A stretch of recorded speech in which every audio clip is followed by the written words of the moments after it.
Muy buenas noches, qué bueno podernos encontrar otra vez a través de nuestro canal en esta noche especial. Quiero darles una muy cordial bienvenida a todos aquellos que ya están conectándose con nosotros a esta hora. Bienvenidos a este espacio especial en nuestro canal, en este estudio que estamos de Apocalipsis. Espero que haya estado siendo de bendición para su vida, y los que apenas se conecten con nosotros, qué bueno que estén allí para aprestarse al mensaje de esta noche. Así es que bienvenidos, un saludo muy especial a la distancia, un abrazo para todos, deseando que las bendiciones de nuestro buen Dios estén sobre sus vidas. Y vamos a dar comienzo. ¿Qué tal si oramos a Dios pidiendo que sea Él el que esté dirigiéndonos en esta noche? Señor, te damos muchas gracias por esa oportunidad maravillosa que tenemos de venir delante de ti. Muchas gracias porque tenemos hoy otro día más de vida que nos has dado, porque podemos llegar delante de ti, Señor, con toda la disposición y el deseo de poder escucharte, Señor. Pero también con el deseo de honrarte, de exaltarte, de decirte cuán hermoso, cuán bueno eres tú, Señor, y que queremos siempre, Señor, alabarte con todo nuestro ser, Señor. Rendir nuestras vidas delante de ti, Señor. Dulce Espíritu Santo, queremos esa presencia tuya, dirigiendo y guiándonos, hablándonos con tu palabra, permitiéndonos que tu palabra sea revelada a nuestras vidas. En el nombre de Jesús te lo pedimos. Amén y amén. Continuando con nuestro estudio de Apocalipsis, entonces vamos hoy al capítulo 3 del libro de Apocalipsis, y vamos a estar leyendo desde el verso 14 hasta el verso 22. Dice la palabra de Dios: y escribe al ángel de la iglesia en Laodicea: he aquí el Amén, el testigo fiel y verdadero, el principio de la creación de Dios, dice esto: yo conozco tus obras, que ni eres frío ni caliente. Ojalá fueses frío o caliente, pero por cuanto eres tibio y no frío ni caliente, te vomitaré de mi boca.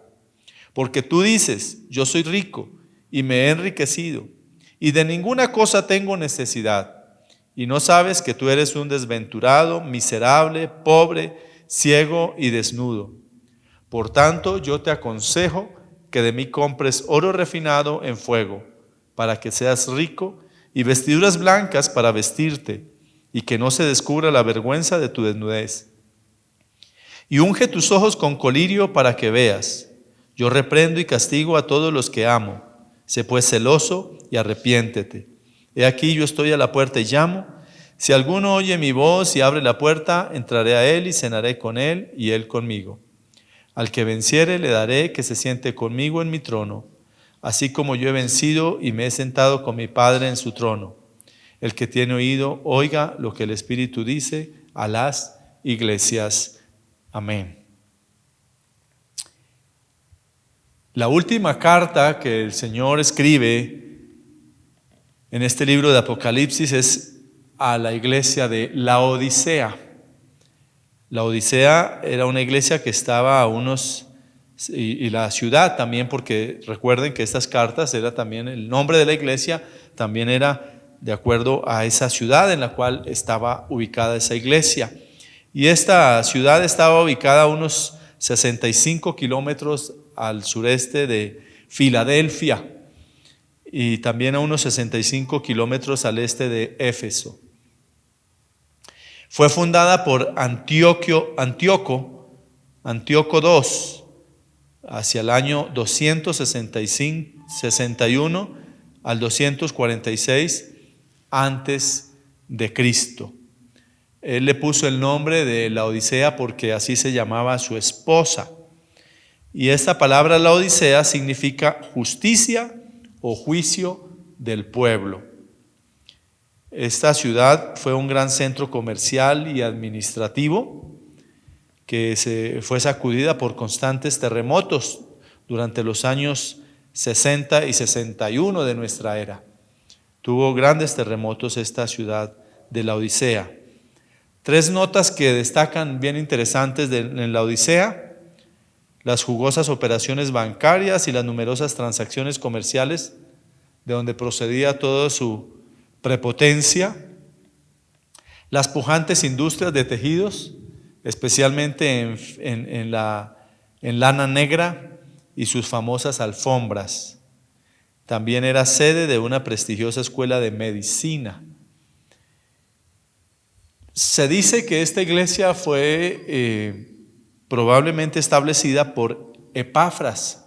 Hay un texto que nos relaciona en Colosenses, capítulo 4, desde el verso 12 al 16 nos dice: os saluda Epafras, el cual es uno de vosotros, siervo de Cristo, siempre rogando encarecidamente por vosotros en sus oraciones, para que estéis firmes, perfectos y completos en todo lo que Dios quiere.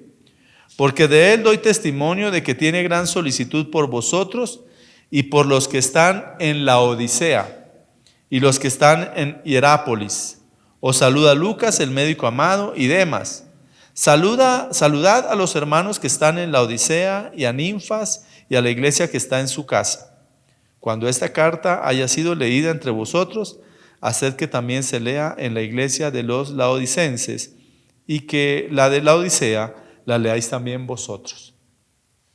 Aquí está hablando en que Epafras posiblemente fue el hombre que fundó esta iglesia. Recordemos que la vida cristiana, el cristianismo comienza después de que Jesucristo ya se ha ido de esta tierra, que murió, resucitó y ascendió al cielo, y luego viene entonces en Pentecostés el nacimiento de la iglesia, cuando viene el Espíritu Santo, y allí viene luego la difusión del evangelio, y la iglesia de la Odisea se constituye luego de que los discípulos empiezan a hacer ese trabajo de expansión del evangelio. Notemos ahora en los aspectos importantes que nos narra esta carta. Vamos a centrarnos, estábamos haciendo una pequeña introducción, como relatando un poco de lo que representaba esta ciudad de la Odisea, pero vamos a adentrarnos en lo que corresponde a esa carta que el Señor le envía a la iglesia de la Odisea. El primer aspecto que vamos a hablar, y es la descripción de Cristo. El primer verso, o los primeros 3 versos, vamos a leer el primero, que está en el verso 14 del capítulo 3, y escribe al ángel de la iglesia en la Odisea: he aquí el amén, el testigo fiel y verdadero, el principio de la creación de Dios, dice esto. Aquí hay varios detalles. Lo primero que arranca diciendo este verso 14, escribe al ángel de la iglesia. Como lo hemos venido repitiendo en todas las 7 cartas, siempre está hablando que le escriba al ángel de la iglesia. En otros términos está diciendo: escríbele esta carta al pastor de la iglesia, y por supuesto, pues el pastor de la iglesia tiene que leerla a la congregación. Entonces, cuando estamos hablando que escribe el ángel de la iglesia, está hablando de los pastores de la iglesia local. Y viene la descripción de Cristo. He aquí el amén. Cristo se describe entonces como varios aspectos vamos a nombrar aquí. El amén, que amén, la palabra amén quiere decir así sea. Una nota de aprobación, una expresión de aprobación, de confirmación. Y Cristo es la confirmación, Cristo es la seguridad, la garantía que nosotros tenemos como cristianos. Él es el amén de nuestra salvación. Él es el amén por el cual nosotros tenemos esa oportunidad de un día poder estar en la presencia de Dios. Podemos confiar en el Señor plenamente. Podemos tener nuestra confianza. Segunda de Corintios, capítulo 1, en el verso 19 al 20 dice: porque el Hijo de Dios, Jesucristo, que entre vosotros ha sido predicado por nosotros, por mí, Silvano y Timoteo, no ha sido sí y no, mas ha sido sí en Él, porque todas las promesas de Dios son en Él sí y en Él amén, por medio de nosotros, para la gloria de Dios. Acá nos habla este texto de Corintios que Cristo es el sí y el amén de Dios, porque en Él se hacen definitivamente firmes sus promesas. Él es el que confirma esas promesas de Dios. Cristo es pues el único mediador entre Dios y nosotros, entre esta humanidad. Él es el único, según Primera de Timoteo, capítulo 2, verso 5, dice la palabra de Dios, porque hay un solo Dios y un solo mediador entre Dios y los hombres, Jesucristo, hombre. También nombra allí que Cristo es el testigo fiel y verdadero. Es otra de las maneras como se presenta el Señor. El testigo fiel y verdadero. Esto es un contraste precisamente con lo que esta gente decía y hablaba y declaraba, porque la verdad no estaba en ellos, eran hipócritas. Cristo dice las cosas tal y como son, y por eso es que en su carta Él le habla a esta iglesia y le advierte a esta iglesia de su condición, porque Cristo no se pone con tapujos ni por las ramas, sino Cristo es la verdad y Él habla la verdad. Y por eso habla que el testigo fiel y verdadero, con fidelidad de lo que Dios había enviado, Él lo hace. Cristo es verdad. El principio de la creación de Dios también se nombra allí como el principio de la creación de Dios. Es importante que en este aspecto aclaremos muy bien lo que esto implica. Y no significa que Cristo fue la primera persona creada, porque Cristo no es creación, porque Cristo es Dios. Y Dios no tiene principio ni tiene fin. Los testigos de Jehová sí lo ven de esa manera. Ellos creen que Cristo fue la primera creación, pero Cristo no fue la creación porque Él estaba con el Padre creando todo. Entonces Cristo no fue creado. Él no tiene principio ni fin. Esa palabra principio en el original es arche, que quiere decir principio o soberano. Y me interesa y me gusta más la palabra soberano. A eso quiere decir, Él es el soberano de la creación. En el libro de Juan, capítulo 1, en el verso 3 dice, todas las cosas por Él fueron hechas, y sin Él nada de lo que ha sido hecho fue hecho. Está hablando de Jesús. Colosenses 1:16, porque en Él fueron creadas todas las cosas, las que hay en los cielos y las que hay en la tierra, visibles e invisibles, sean tronos, sean dominios, sean principados, sean potestades, todo fue creado por medio de Él y para Él. Aquí entonces nos puede significar que Cristo es aquel por medio de quien se crearon todas las cosas. Apocalipsis 1:5 dice, y Jesucristo el testigo fiel, el primogénito de los muertos y el soberano de los reyes de la tierra, al que nos amó y nos lavó de nuestros pecados con su sangre. Aquí nos habla de Cristo como ese soberano de toda la creación. Cristo es el principio de la creación en el sentido de estar con esa soberanía sobre la creación. Él tiene toda autoridad y toda potestad sobre la creación. En ese sentido es que habla como principio. Y pasamos al segundo punto que nos habla de la censura, que está en el verso 15 y verso 16. Dice, yo conozco tus obras, que ni eres frío ni caliente. Ojalá fueses frío o caliente, pero por cuanto eres tibio y no frío ni caliente, te vomitaré de mi boca. Aquí el Señor está censurando a la iglesia por aquellas cosas que estamos leyendo en estos dos versos. Lo primero que dice, yo conozco tus obras, y aquí otra vez podemos ver la omnisciencia de Dios. Y es una de las cosas que tenemos que tener tan clara, la humanidad tiene que tener tan clara esa omnisciencia de Dios, que todo lo sabe, que todo lo conoce. Él lo sabe todo. Y aquí también se revela la omnipresencia porque está presente en todo lugar. No podemos escondernos de Dios, y por eso es que dice: yo conozco tus obras. Él sabe lo que cada uno de nosotros hace, así usted esté en el lugar más escondido, así su esposa no esté viendo lo que usted esté haciendo, su esposo, su papá o su mamá o sus hijos o quien sea, su jefe.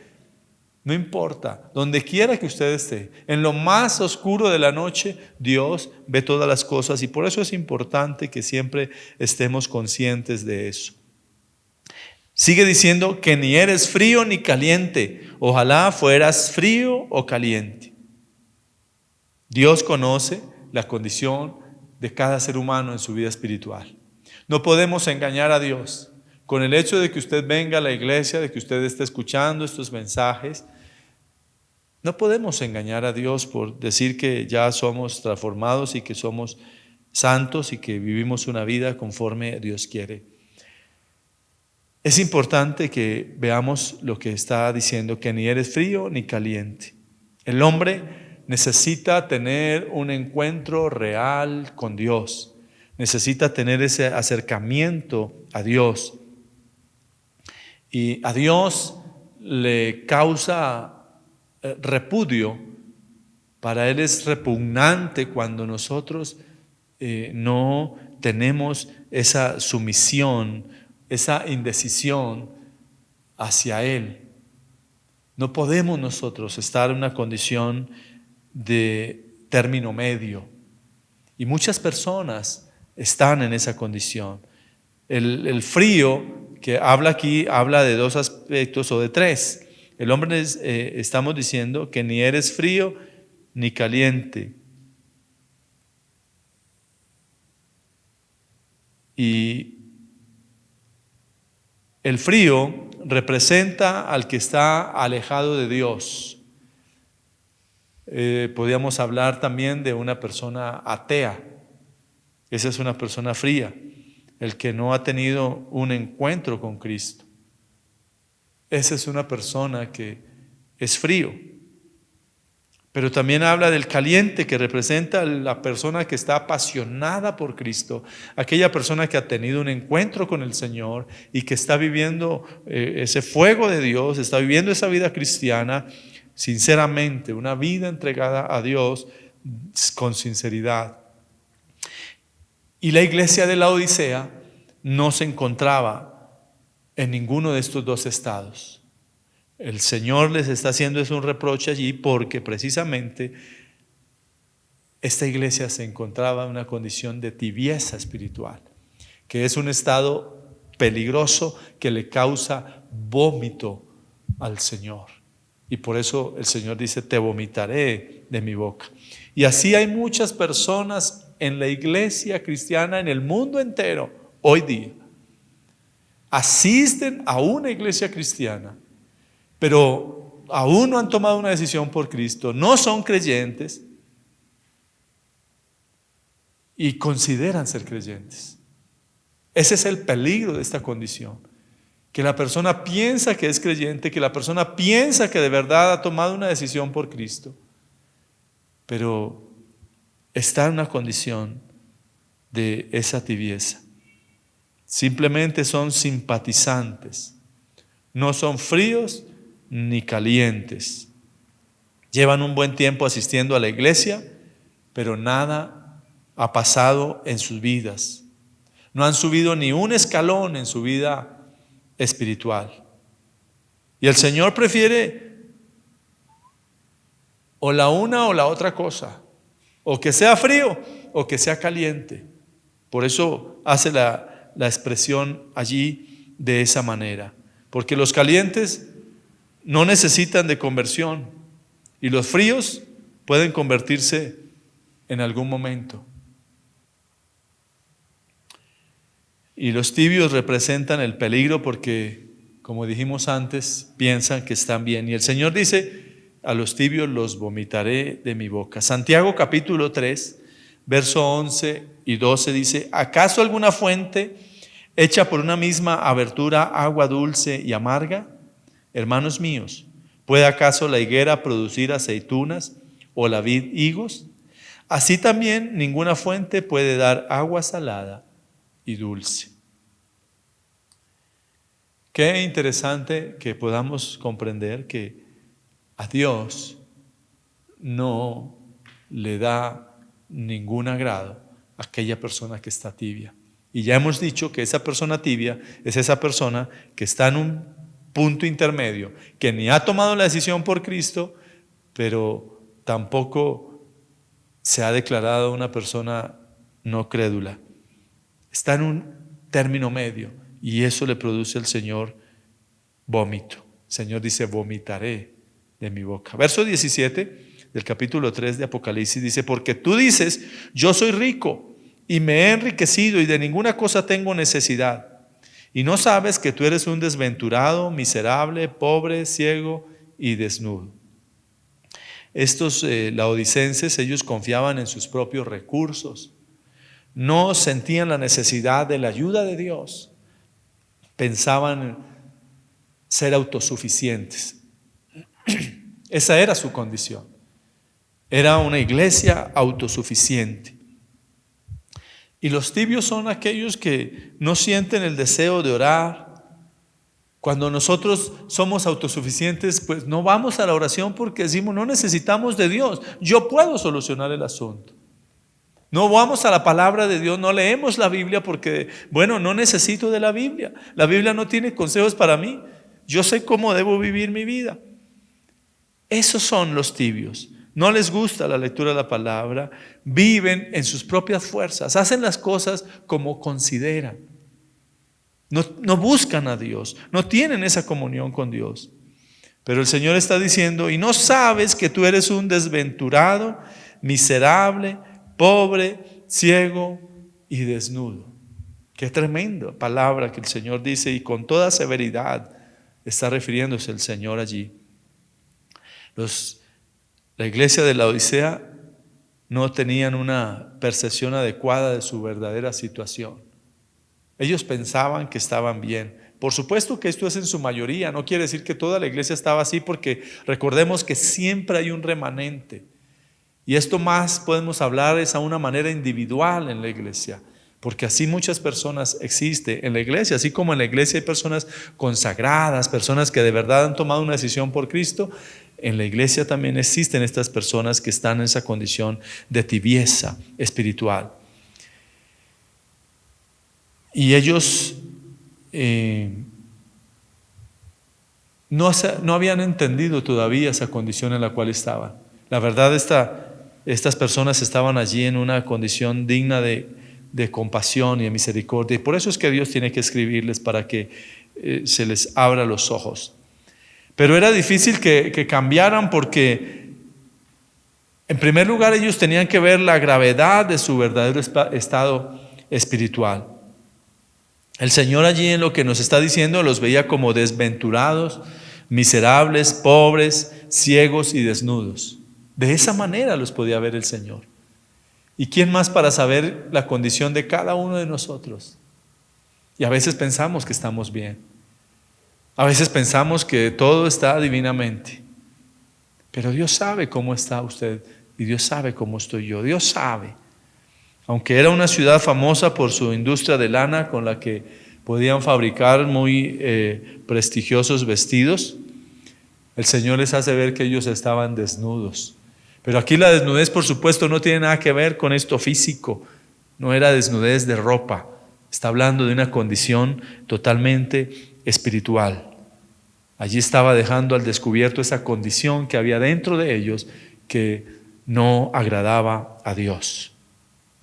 Apocalipsis capítulo 16 en el verso 15 dice: he aquí yo vengo como ladrón, bienaventurado el que vela y guarda sus ropas, para que no ande desnudo y vean su vergüenza. Por supuesto, todo esto está hablando en el sentido espiritual, no está hablando de una desnudez física, sino está hablando de esa desnudez espiritual. Y aquí radica otro de sus más graves problemas, que estaban ciegos espiritualmente hablando. Y esa es la realidad de la situación. Este es el problema mayor que ocasiona esa tibieza de estas personas, porque estaban ciegos. Y un ciego no puede ver. Y por eso muchas personas vienen a la iglesia, simpatizan, les gustan las canciones, les gustan ciertas cosas de la iglesia, tal vez les gustan los mensajes, pero no pasa de allí. Porque nunca un mensaje puede llegar a su corazón, nunca un mensaje transforma su vida, sino que simplemente llega y se queda allí. Mateo capítulo 15, en el verso 14 dice: dejadlos, son ciegos, guías de ciegos. Si el ciego guiare al ciego, ambos caerán en el hoyo. Así hay muchas personas. Van a una iglesia cristiana, pero son ciegos espiritualmente. Lucas capítulo 6 en el verso 39, y les decía una parábola: ¿acaso puede un ciego guiar a otro ciego? ¿No caerán ambos en el hoyo? Esto complementa, es el paralelo del texto que acabamos de leer. El tercer aspecto que quiero hablarles es el llamado que hace el Señor al arrepentimiento. Ya les devela, les muestra cómo está su condición. Ahora el Señor está haciendo un llamado al arrepentimiento. Y sigamos en el capítulo 3 de Apocalipsis y veamos el verso 18.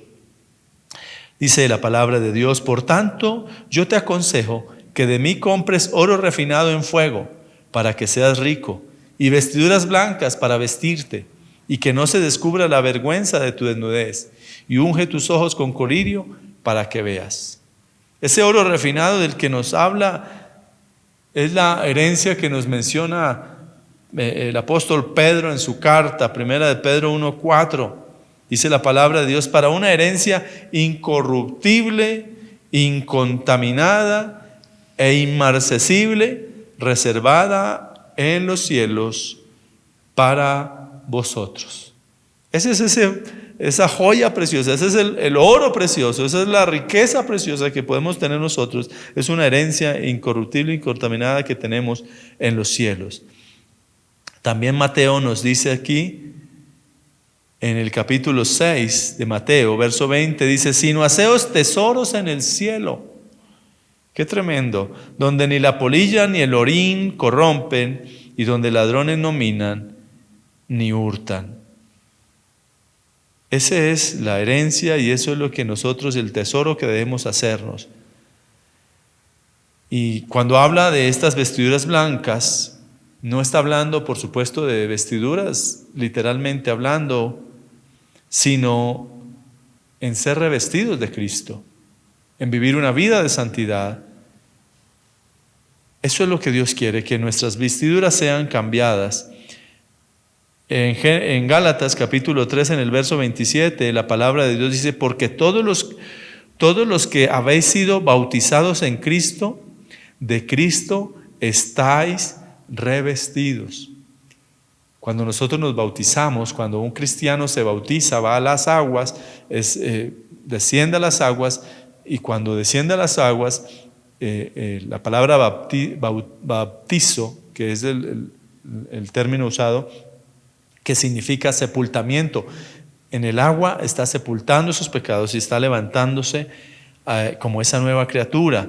De modo que si alguno está en Cristo, nueva criatura es. Allí queda esa vieja naturaleza, es un símbolo de dejar esa naturaleza, de renunciar a ese pasado y de levantarnos, como dice aquí la palabra, revestidos de Cristo. Apocalipsis en el capítulo 13, en el verso 18, sigue diciendo la última parte: y unges tus ojos con colirio para que veas. El colirio es un medicamento que se usa para que se mejore el problema de la visión, para solucionar estos temas de la visión.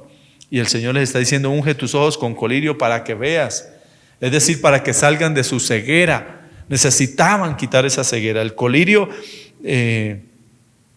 que se usa medicado para los ojos, pues solamente puede ayudar para que pueda ser esta visión física la que se mejore, pero necesitamos ungirnos con ese colirio que es el Señor Jesús, que es llenarnos del Señor Jesús.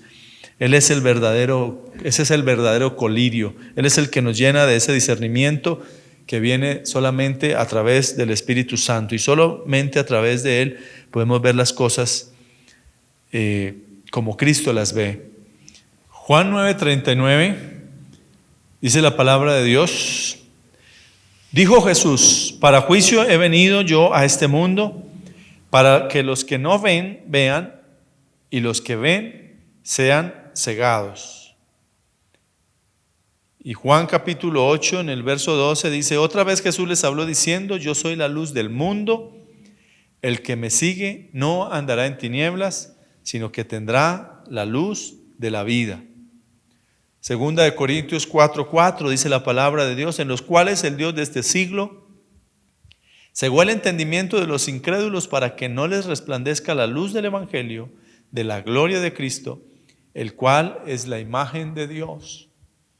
Santiago 1:23 y 24 dice: porque si alguno es oidor de la palabra, pero no hacedor de ella, este es semejante al hombre que considera en un espejo su rostro natural, porque él se considera a sí mismo y se va y luego olvida cómo era. Es importante que notemos que la buena vista espiritual viene a consecuencia de prestar atención a la palabra de Dios, porque es por ella que uno puede verse como Dios lo ve. Continuamos en nuestro estudio. Apocalipsis capítulo 3 verso 19 dice: yo reprendo y castigo a todos los que amo. Sé pues celoso y arrepiéntete. Este castigo del que está hablando el Señor es una muestra de ese amor que Él tiene por nosotros, el amor y la misericordia hacia el pecador, hacia la humanidad. Esa misericordia de Dios que se refleja cada día en hacer de nuestras vidas y de buscar que nuestras vidas sean totalmente transformadas por la palabra de Dios. Dios ama al pecador, pero lo que Dios no ama es el pecado. Dios aborrece el pecado, pero Dios ama al pecador y por eso siempre está haciendo los esfuerzos y por eso reprende y por eso exhorta y por eso disciplina y por eso habla a nuestras vidas con el ánimo de que nosotros nos podamos arrepentir. Por eso dice el verso: yo reprendo y castigo a todos los que amo. Sé pues celoso y arrepiéntete.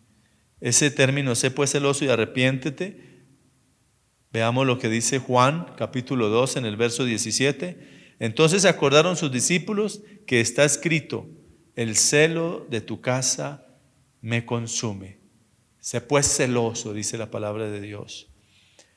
Debemos ser celosos de buenas obras, también como dice acá en Tito capítulo 2 en el verso 14. Dice: quien se dio a sí mismo por nosotros para redimirnos de toda iniquidad y purificar para sí un pueblo propio, celoso de buenas obras.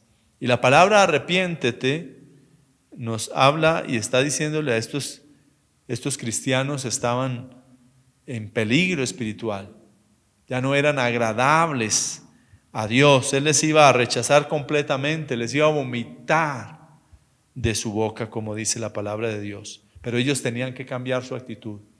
Dios quería que estas personas de la iglesia de la Odisea cambiaran su actitud, que pudieran comprender quién era Dios, que pudieran de verdad vivir una relación plena con Dios, una intimidad con Dios, y no apenas allí como que a medias, como que sí y como que no.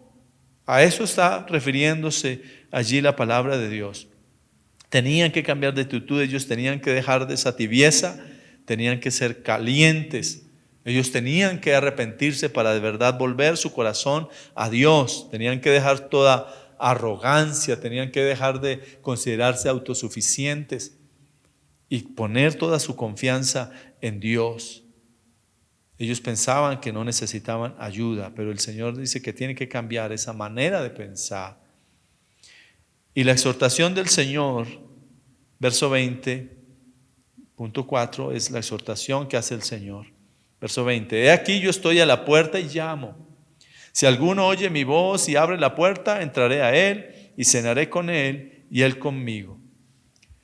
Como hemos podido darnos cuenta, como hemos visto en la situación era realmente grave para esta iglesia, para estas personas allí en la Odisea que vivían una vida de tibieza espiritual, como hoy también muchas personas que están en la iglesia, pero que están viviendo una vida tibia, hablando en su vida espiritual. Y esto pasaba con esta iglesia y esto pasa hoy también. El Señor está afuera y por eso está nombrando allí, llamando a la puerta porque quiere entrar. El Señor está afuera. Por eso dice: aquí yo estoy a la puerta y llamo. Está afuera. Así están muchas personas. Cristo está afuera. Aparentemente son cristianos, pero solo son tibios. Van a la iglesia, pero Cristo no está dentro, porque viven vidas que desagradan a Dios y Cristo quiere estar dentro.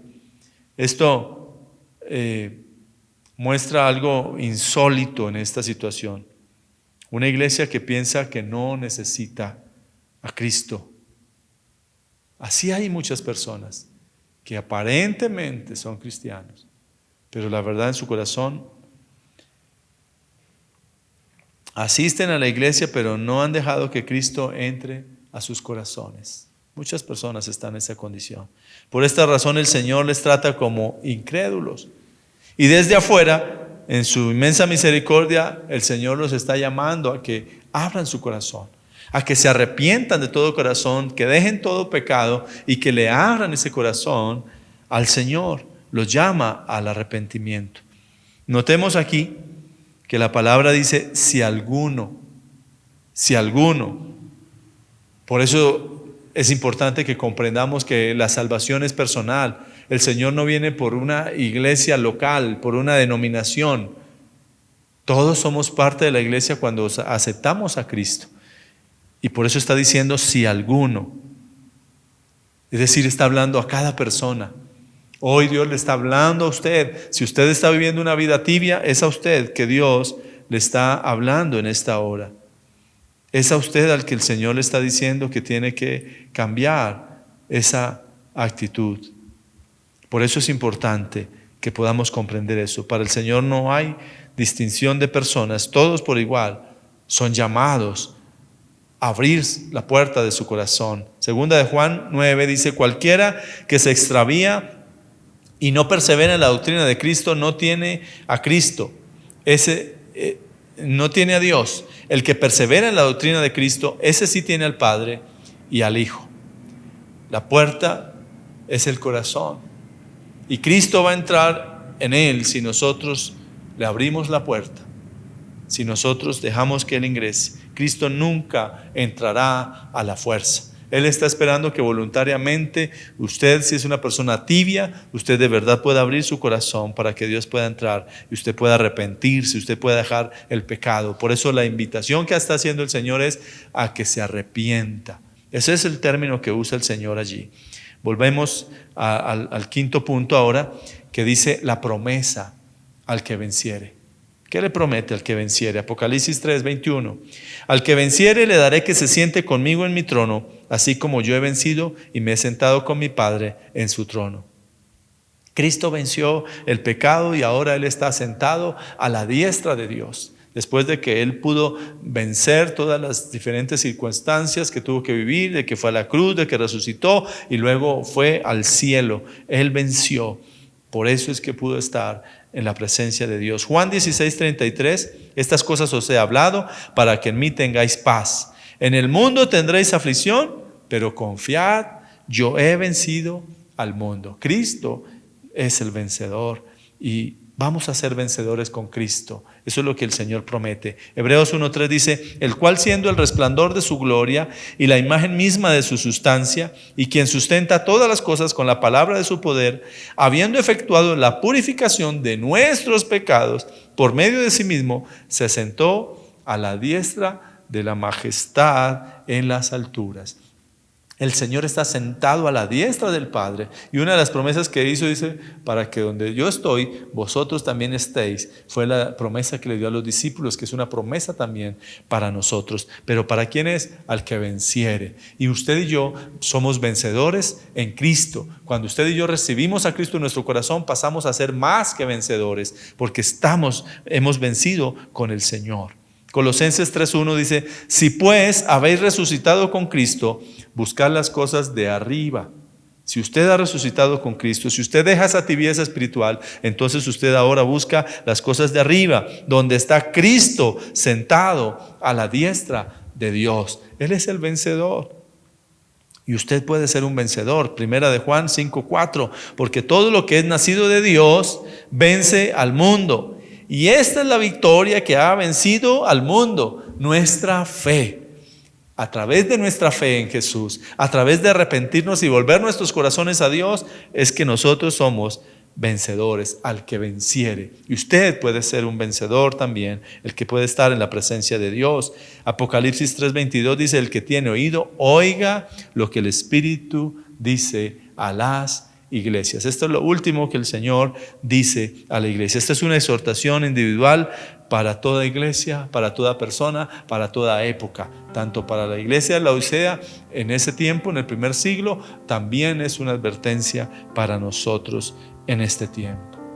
Mis amados, es un tiempo de que nosotros podamos tomar en cuenta todo esto que el Señor nos está hablando. El Señor, algo que le indigna sobremanera, es una persona que es tibia. Usted es el que tiene que examinarse muy bien en qué condición está su vida espiritual. Si es una persona tibia, que poco le gusta la lectura de la palabra, que no se deleita en buscar de Dios, que le incomoda la vida espiritual, le incomoda el ayuno, le incomoda la oración, le incomoda leer la palabra de Dios, no toma tiempo, pues hay que mirar porque está en cuidados intensivos. Usted todavía tal vez no ha tomado una decisión por Cristo, usted tal vez es una persona que está tibia espiritualmente, pero la invitación de Dios es para que se vuelva caliente, para que usted vuelva ese fervor a Dios, arrepintiéndose y volviendo su corazón a Él. Eso es lo que Dios quiere. Y si usted está escuchando este mensaje y usted no ha recibido a Cristo en su corazón, pues para usted también es este mensaje. Tal vez usted no es tibio, tal vez usted es frío, pero Dios hoy lo está invitando para que seas caliente, para que tenga el fuego del Espíritu Santo en su vida y pueda estar en la presencia de Dios y disfrutar también de las bendiciones que Dios nos dice aquí en su palabra. Así es que yo quiero invitarle para que usted abra su corazón hoy al Señor y lo invite como su Señor y Salvador. Así es que lo invito para que repita esta oración conmigo. Señor Jesús, hoy reconozco que soy pecador, pero hoy me arrepiento de todos mis pecados y te pido perdón por ellos. Hoy abro mi corazón y te acepto como mi Dios y como mi Señor, como mi Salvador personal. Hoy pido que tu Santo Espíritu me guíe a toda la verdad. Amén. Con esta oración usted recibió a Cristo en su corazón, si usted lo hizo de corazón. Por eso es importante que ahora empiece a tener una relación con Él. Y queremos ayudarle a crecer en su vida espiritual. Póngase en contacto con nosotros a través de nuestra línea de teléfono, a través de nuestro correo electrónico, a través de nuestras redes sociales, porque con gusto queremos ayudarle. Quiero terminar haciendo una oración para que el Señor esté obrando en cada uno de nosotros. Señor, te doy gracias por cada persona que ha estado escuchando este mensaje, Señor. Yo te pido que tú obres en cada una de estas vidas que están escuchando este mensaje, que tú cambies sus corazones, que si la persona que está escuchando este mensaje hoy está en una condición de tibieza espiritual, Señor, pueda reaccionar, pueda darse cuenta que está fallando, que como está no va a agradarte y que no va a poder llegar un día a la presencia de Dios, y que pueda arrepentirse y volver su corazón a ti, Señor. Pero también para aquel que está con fuego en su corazón, para que se mantenga firme, para que se mantenga fuerte, fortalecido, que nunca se vaya a dejar enfriar, sino que se mantenga vigoroso en su vida espiritual. Pero también para aquel que es frío, pueda tener esa revelación de la palabra de Dios y pueda ser transformado y pueda tener esa salvación que solo tú das, Señor. Hoy bendigo cada persona y pido también que seas obrando de acuerdo a esa situación que cada uno está experimentando. Tú seas bendiciendo, tú seas glorificándote, tú seas obrando en el nombre de Jesús. Amén y amén. Mis amados, que Dios me los bendiga. Recuerden nuestros tiempos de intercesión, lunes y martes, jueves y viernes a las 8 de la noche, los miércoles a las 6 de la tarde. Los esperamos allí para que podamos interceder. Que Dios los bendiga.